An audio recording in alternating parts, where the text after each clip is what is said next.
They judged him for the vest on a customer's back, not the work in his hands. Big mistake. It was a Thursday morning in Modesto, California, the kind of morning where the sun's already burning through your shirt by 9 a.m. and the concrete smells like heat. Isaiah Carter had been at Leo's Custom Cycles for almost a decade and a half, and he still showed up early every single day. Same thermos of coffee, same black boots, same quiet nod to whoever clocked in after him. Isaiah wasn't flashy. He didn't brag, didn't need to. You don't survive this long in a bike shop unless your hands know what they're doing, and his did. He could pull apart a carburetor blindfolded and tell you if the engine was burning too lean just by the sound it made when you hit the throttle. That morning, Leo barked out an order across the garage. "Isaiah, you're up front. Walk in." Rear belt shredded. Isaiah wiped his hands on a rag and walked out toward the open bay door. That's when he saw it, a 2005 Harley Dyna Superglide, dirty, loud, and mean-looking, just the way riders like them. But it wasn't the bike that caught his attention, it was the patch on the man's cut-off denim vest. A red and white Angels rocker stretched across the back with a small Modesto chapter tag at the bottom. Now, here's the thing, Isaiah wasn't new to this. He'd fixed bikes for all types, retired sheriffs, fresh out of jail guys, weekend warriors, real riders. He didn't ask questions. He didn't need the answers. If you had cash or a card that cleared, you were a customer. Period. The rider was white, maybe late 40s, with deep-set eyes, weathered skin, and tattoos crawling up both arms. "You Isaiah?" the guy asked. "That's me." Guy out back said, "You're the only one who really knows what the hell he's doing around here." Isaiah gave a small smile. "Depends on what you're trying to get done." The rider kicked out the stand and gave a half shrug. Belt snapped on the way in. "She's spitting and popping, too. Maybe timing's off." Isaiah crouched beside the bike, already eyeing the damage. "You ride it like you stole it." The guy chuckled. "Is there any other way?" And just like that, it was on. Isaiah rolled the bike inside and started the inspection. They talked a little, small stuff, engine mods, preferred oils, what tires held up best in Cali heat. Nothing personal. The guy's name was Mitch. He didn't offer a last name, and Isaiah didn't push. They shared a mutual respect. Riders and mechanics understand each other on a different level. It's about trust. You trust the person under your bike not to mess you up when you're doing 90 down I-5. After about an hour, Isaiah had replaced the belt, tuned the timing, tightened the chain, and cleaned the air filter just for good measure. Mitch grinned. "Feels better already and I ain't even sat on her." Isaiah smirked. "She'll hold up, just don't ride her like you're invincible."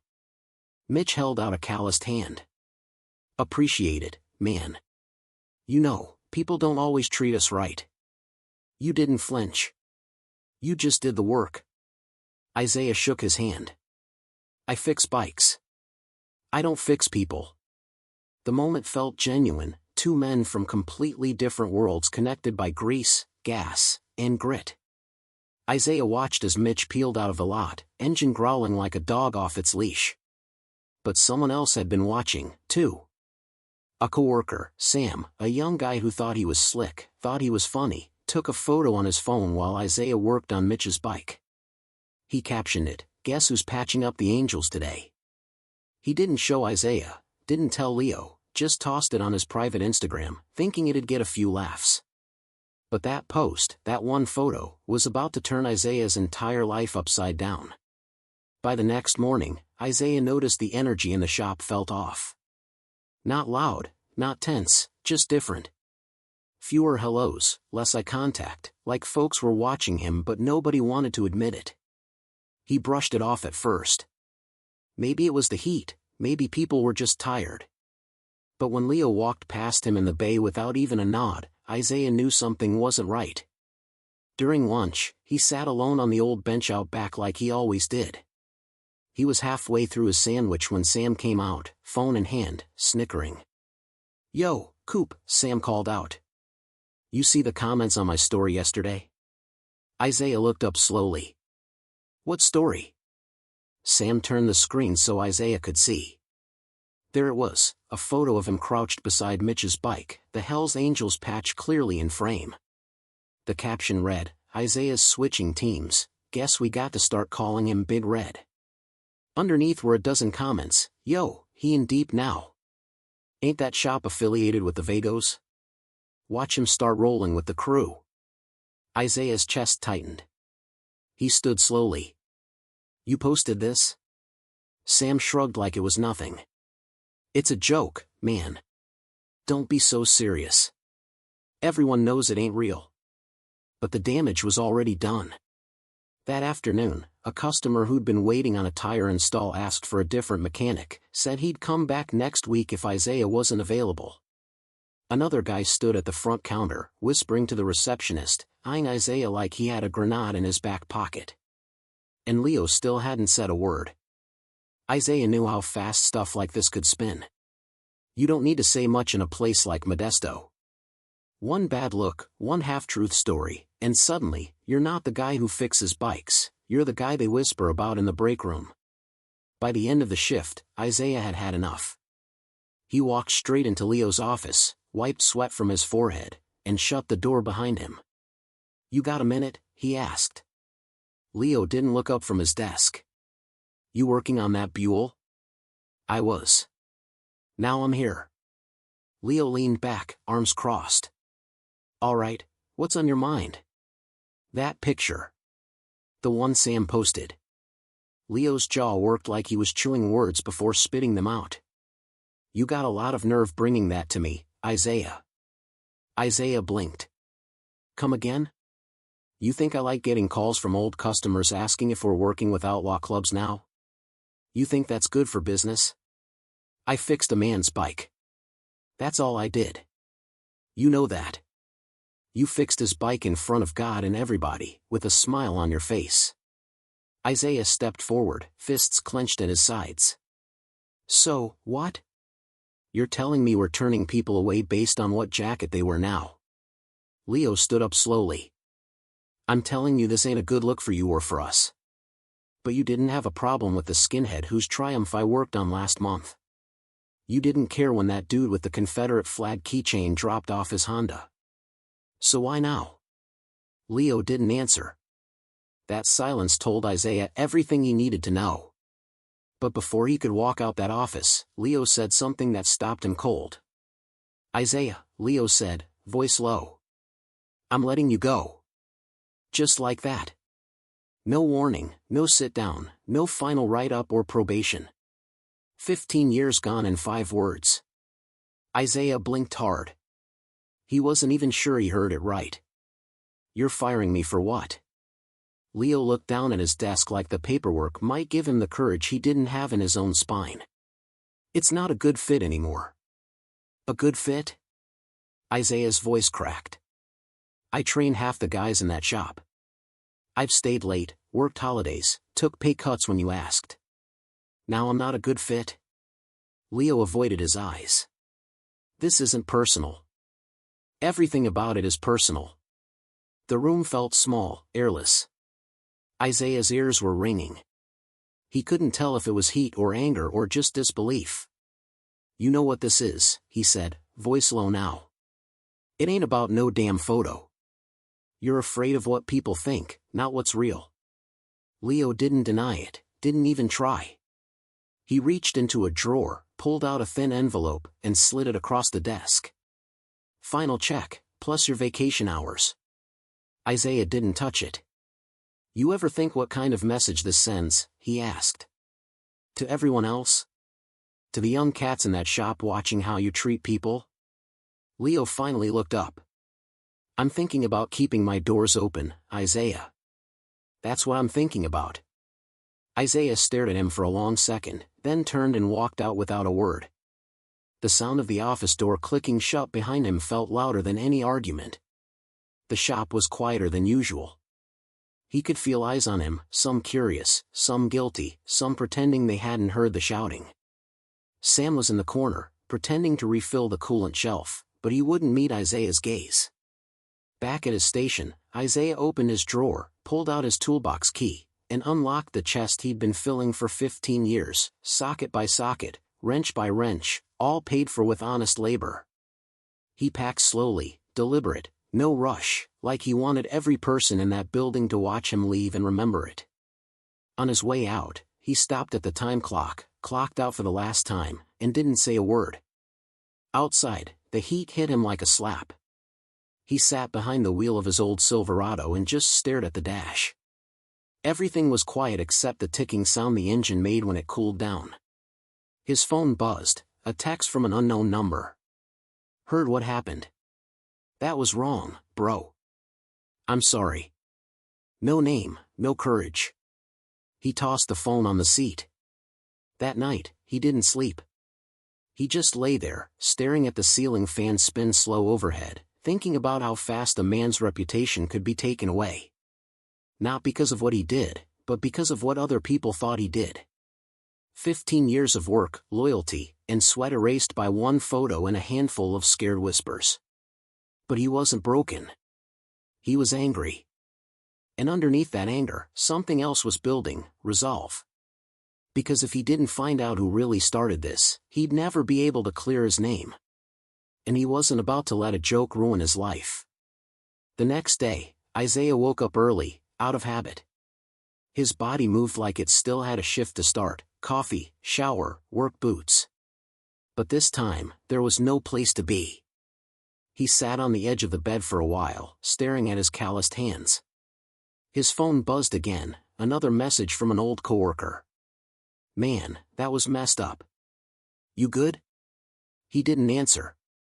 Instead, he grabbed his keys, loaded his toolbox into the truck bed, and headed into town. Not for a job, not yet. Just to move, think, keep from sitting in that silence. He stopped by Frank's Auto, a family-owned garage on the south end of Modesto. Frank was old school, white, in his 60s, with a gut and a limp, but he never treated Isaiah like anything less than a man. They'd done some side work together over the years, shared a beer once or twice at a cookout. Frank spotted him pulling in and walked out, wiping his hands on a greasy towel. "You look like you just buried someone," he said. "Just got fired for doing my job," Isaiah replied. Frank raised an eyebrow.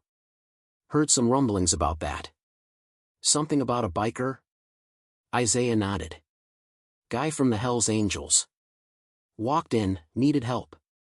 I fixed his bike." "That's it." Frank shook his head slowly. "Let me guess, some punk took a picture, it got twisted up, and Leo folded like a lawn chair." "That about sums it up." They stood there for a beat. Frank leaned against the door frame, squinting at the street. "I hate to say it," he said finally, "but I've seen this movie before. You're black, and he was a white biker with a reputation. People start assuming things. Nobody wants the heat. They let you take the fall." Isaiah didn't say anything. He didn't have to. The truth had already been spoken. "You need anything?" Frank asked. "Money? Work?" "Appreciate it," Isaiah said. "But I'm not done with this yet." That night, Isaiah sat at the kitchen table, staring at the photo Sam posted. It was still up, dozens more comments now. A few were jokes, others weren't. One of them said, "So Leo's shop is doing business with gang members now?" Another, "I always knew something was off about that dude." He clicked through the usernames, local folks, people he'd seen around town. And then he found one that made his stomach turn: Owen Blake's Body Paint 209. It was a rival shop across town. They weren't subtle, either. The caption on their repost read, "Our team keeps it clean. No gangs. No questions." That's when Isaiah understood. This wasn't just some prank gone wrong. It was calculated, used against him. There were people who wanted him out of the picture. And Leo? He didn't defend Isaiah, didn't correct the story. He just let the narrative run wild, let people think what they wanted if it meant protecting his image. Isaiah opened his notebook. He started writing down names, dates, comments, anyone who had shared or reposted that image. He wasn't planning revenge. He was building the truth, step by step. And as he sat there, collecting the threads, a knock hit the front door. Heavy. Twice. Isaiah stood up slowly. He opened it. Standing on the porch, wearing the same vest as before, was Mitch, the Angels writer. "I heard what happened," he said. Isaiah didn't answer. Mitch looked him in the eye. "Mind if I come in?" But what Mitch was about to say would flip the whole situation on its head. Isaiah stepped back just enough for Mitch to come in. He didn't say welcome, didn't need to. The room was quiet except for the buzz of the old refrigerator. Mitch looked around like he hadn't expected it to feel so normal, just a clean place with family photos, tools on the table, and the smell of fresh coffee lingering in the air. "I saw the post," he said finally. Didn't take long before it started getting around. Isaiah leaned against the wall, arms folded. "Guess it doesn't matter what the truth is when the lie sounds better." Mitch gave a nod. "Yeah, people love a story. Don't care if it's real." Then he looked Isaiah straight in the face. "You lost your job over that?" Isaiah gave a short breath. "Fired the next day. No discussion. Just bad optics and a final check." Mitch's jaw clenched. "You ever stop to ask who wanted that to happen?" That got Isaiah's attention. "What do you mean?" Mitch sat down across from him, pulled out his phone, and scrolled through some messages. "There's a guy I know from back in the day. Bodywork shop near the freeway. Name's Owen Blake. Used to ride, used to talk big, never patched in. Always wanted to be affiliated, but nobody trusted him." "Owen's body paint?" Isaiah said, already connecting the dots. "Yeah, that's him. I heard he's been trying to run Leo out for years, kept saying the shop was losing authentic riders. This was his shot. All he needed was a crack." Isaiah stared at the table, feeling the weight of it. "So he took a photo that wasn't his, spun a lie, and spread it to cut Leo off at the knees?" Mitch nodded. "He reached out to a guy I know, asked if I was doing business with your shop, told him I dropped my bike off. Next thing I know, he's reposting your photo and talking like I'm your blood brother." Isaiah let that sit for a second. "Why are you telling me this?" Mitch stood up. "Because you didn't judge me. I walked in wearing that patch and you treated me like a man. That matters more than you think." Isaiah followed him to the door. Mitch paused before stepping out. "You get the truth straight, let me know. I don't mind setting the record right if that's what it takes." As the door shut behind him, Isaiah felt something shift. This wasn't just a misunderstanding anymore. It was a setup, a calculated one. And he knew exactly where to start. The next morning, he showed up at Leo's shop with a folder under his arm and a fire in his chest.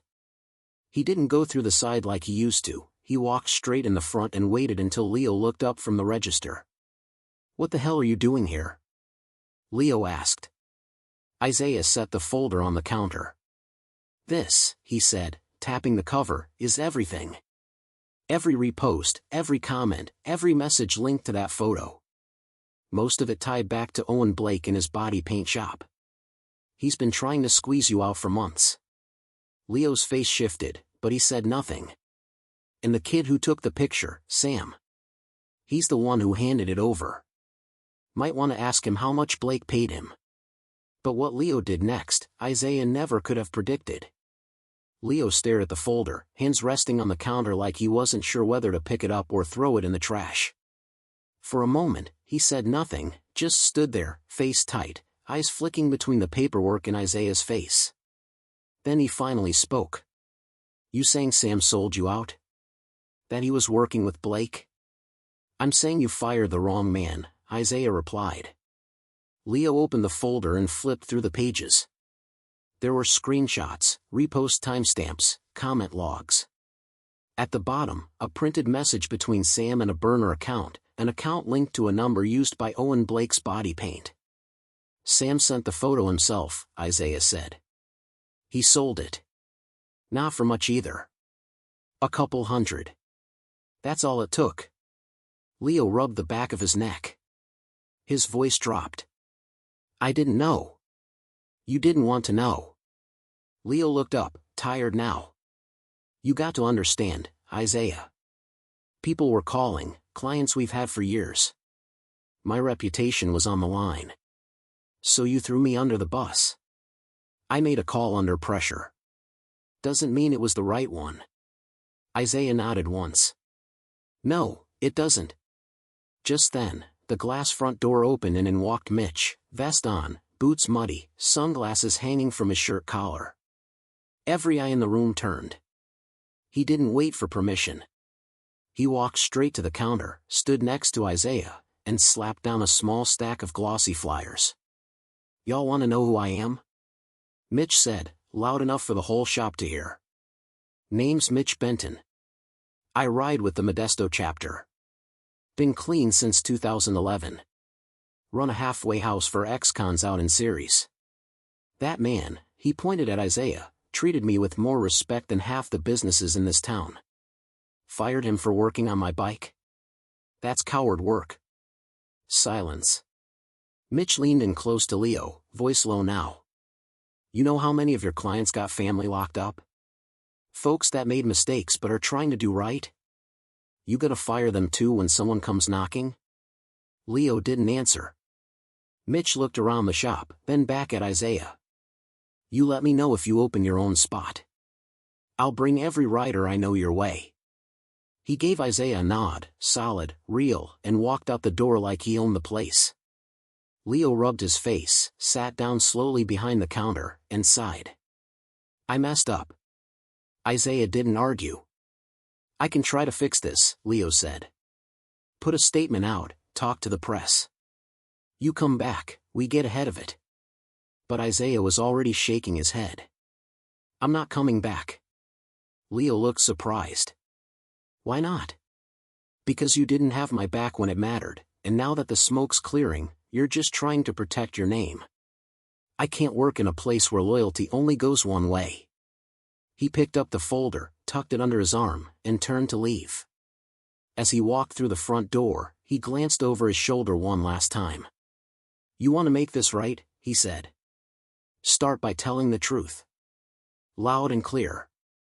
But Isaiah wasn't done yet, because if this town had turned its back on him, he was about to show them what rebuilding from nothing really looked like. The next week moved fast. Isaiah didn't sit still, he wasn't the type. Instead, he got to work, making calls, knocking on doors, shaking hands. People who knew his name, who'd seen his work, who had bikes in their garages and no one they really trusted to touch them. One of the first to answer the call was Mitch. He wasn't bluffing when he said he'd bring riders. Word spread through the community. Black riders, Latino riders, even a few white guys who kept their politics quiet but their bikes loud. A patch didn't matter. What mattered was honesty, skill, someone who didn't talk down or jack up prices just because you looked like you didn't belong. By Friday, Isaiah had 4 bikes in his driveway and a 5th being trailered in from Stockton. He wasn't waiting for a building. He started from his garage, a folding table, a jack lift, old tools, and a plastic bin for parts. But it worked, and it felt real. Then the story hit local news: mechanic fired after helping biker. Was it fair? They didn't get everything right, but the core was there. Sam had leaked the photo, Owen's body paint had spun it into a smear, and Leo, he gave a quote at the end, voice shaky on the recording. I made the wrong call, he said. I let fear talk louder than facts. The phone started ringing. Some calls from reporters, some from old clients who felt bad for staying quiet. A couple just said, man, we saw the news. That was wrong. And then there was the one that made Isaiah pause. It came from a woman named Maria Sanchez, a retired parole officer. She ran a nonprofit that helped formerly incarcerated riders get back into the workforce. Said she had a few guys with tools and time but no one who'd give them a shot.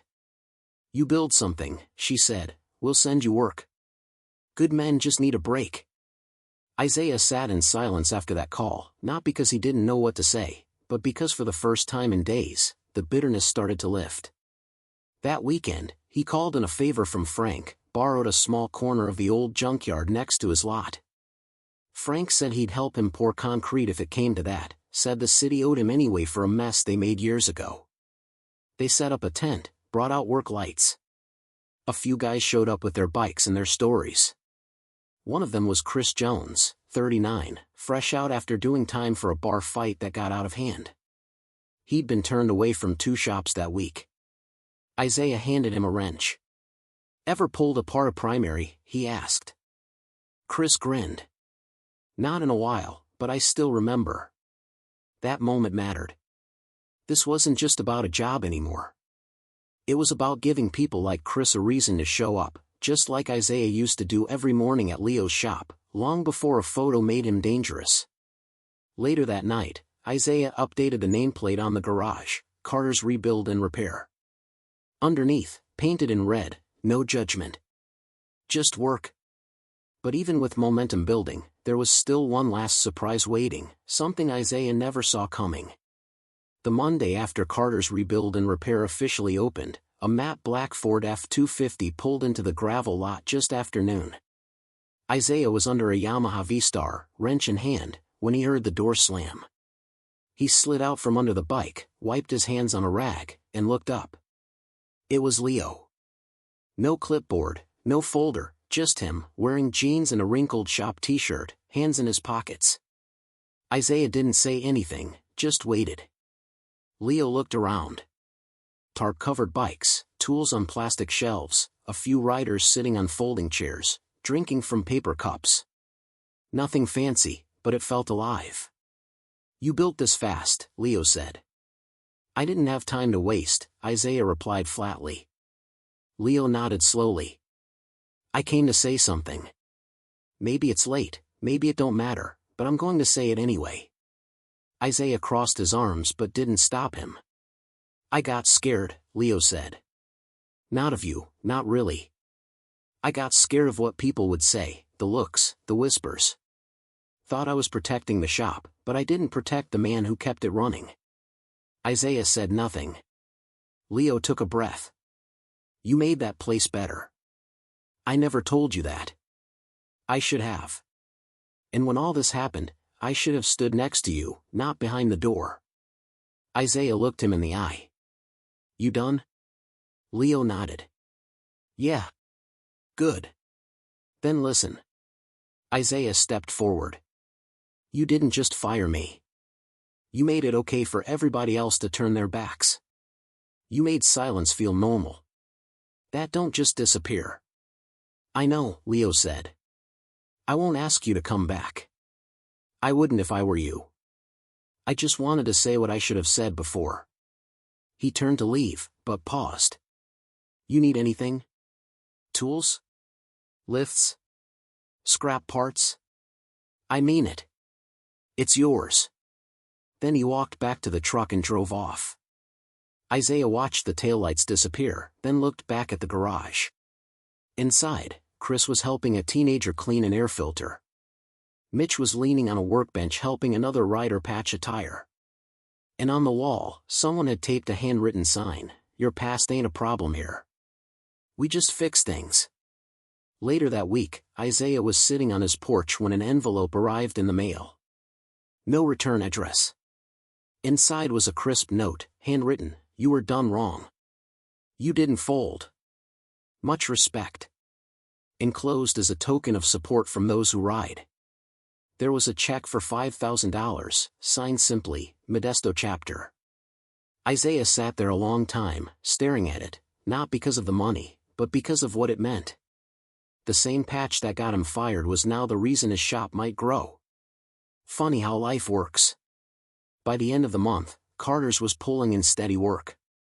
People who'd heard the story, people who respected the way he handled it, even writers who said they'd never trust anyone again until they met him. Isaiah didn't chase revenge. He chased purpose. And in doing that, he found something more valuable than any job ever gave him, his voice, his peace, his pride. He didn't have to shout. He let his work speak, and this time, everyone listened. Reputation can be taken in a second, but respect? That's earned. It's rebuilt.